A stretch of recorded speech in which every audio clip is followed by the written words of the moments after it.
What influenced me to become an engineer? Well, originally I wasn't really academically interested at all, I'm going to be completely honest. I was interested in swimming and drama, and I had actually a 40% attendance at school.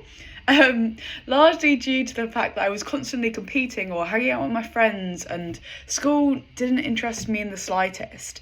But then I got diagnosed with my heart condition halfway through year 10.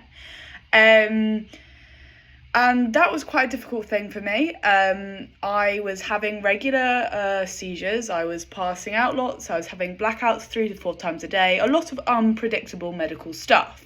And as a result, medical experts got quite worried, and they didn't want me doing any form of physical activity. And obviously this did kind of end my world a little, because my whole life had been orientated around my friends, swimming and drama.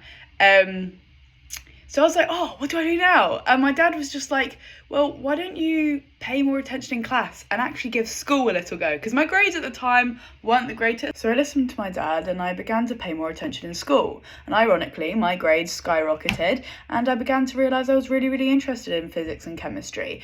In particular, stuff on a quantum scale or the bulk properties of solids. And my teachers began to notice my grades skyrocket, and my physics teacher decided to enter me for the UK Space Design competition.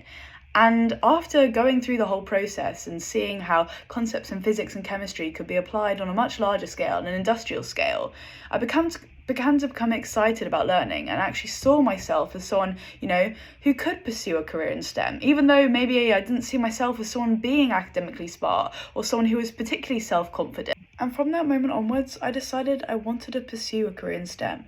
But not only that, but I wanted to make students have the opportunity that I managed to experience and see themselves as engineering leaders, regardless of background, regardless of academic smarts, regardless of gender, and regardless of whether you were once interested in it or not. Ironically, the second question actually comes in tie with my answer for the first question.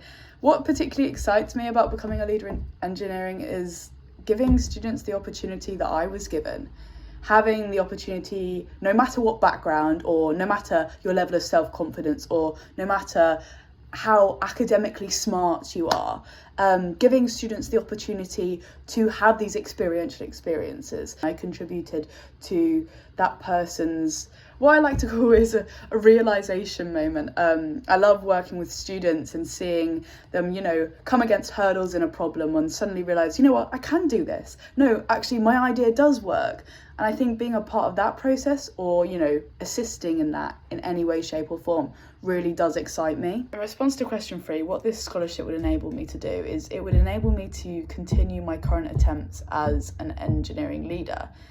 As travel is incredibly expensive, and the rate at which I want to do it and the scale at which I want to do it, it's just not simply feasible. So whether that be on a much smaller scale of me going across the country and volunteering to mentor or present presentations at SSEF Space Science Education Foundation competitions, or whether that be on a much larger scale of me going to relative conferences or publishing papers on my argument as to why experiential exposure should be increased for students of all backgrounds, but mainly younger students, like ages 9 to 14. We should be targeting students when they're more likely to want to identify with a career, or they need to see themselves excelling at something or actually enjoying something, and allowing them to be aware to all the opportunities around them, regardless of background, regardless of gender,